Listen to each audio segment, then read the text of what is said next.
You know how some names just seem to pop up everywhere? Well, few are as packed with history and meaning as Hyde Park.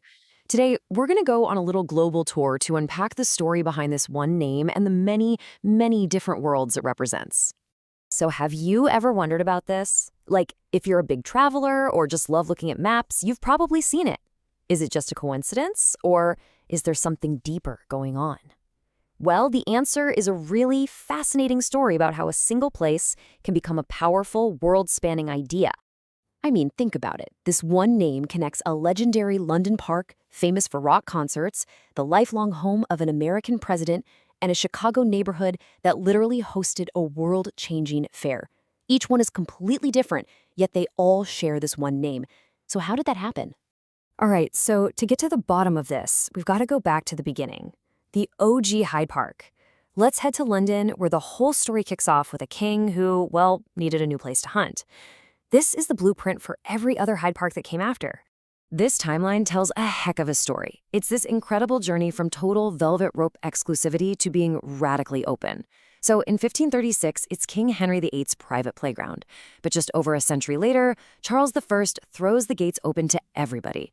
Then Queen Caroline gives it its iconic lake, and by 1851, it's hosting the entire world for the Great Exhibition.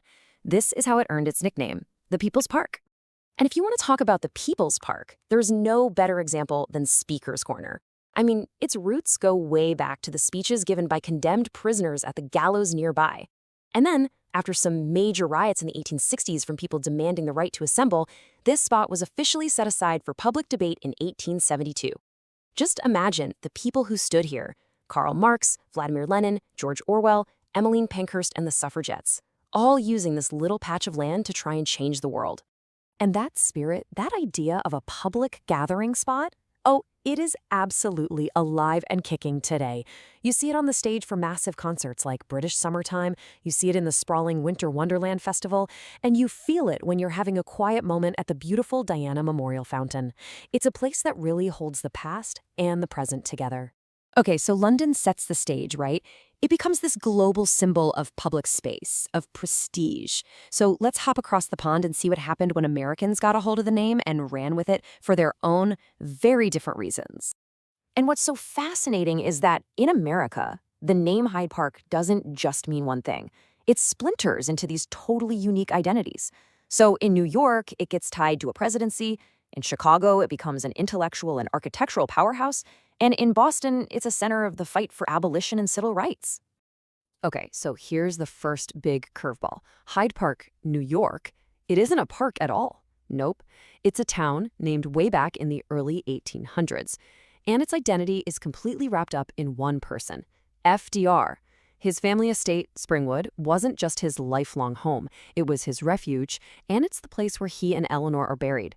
It's a spot with just immense political history. Now, let's talk about a number that changed the world. 250. What's that? Well, 250 feet was the diameter of the very first Ferris wheel. It was unveiled in Chicago's Hyde Park neighborhood, and it was America's big answer to the Eiffel Tower during the 1893 World's Columbian Exposition. That event completely changed how people thought about what a city could even look like. And then you've got Boston, where the name Hyde Park gets tied to this incredibly powerful moment in the fight for freedom. The neighborhood was home to famous abolitionists and, crucially, it had Camp Meigs, which was the training ground for the 54th Massachusetts Infantry.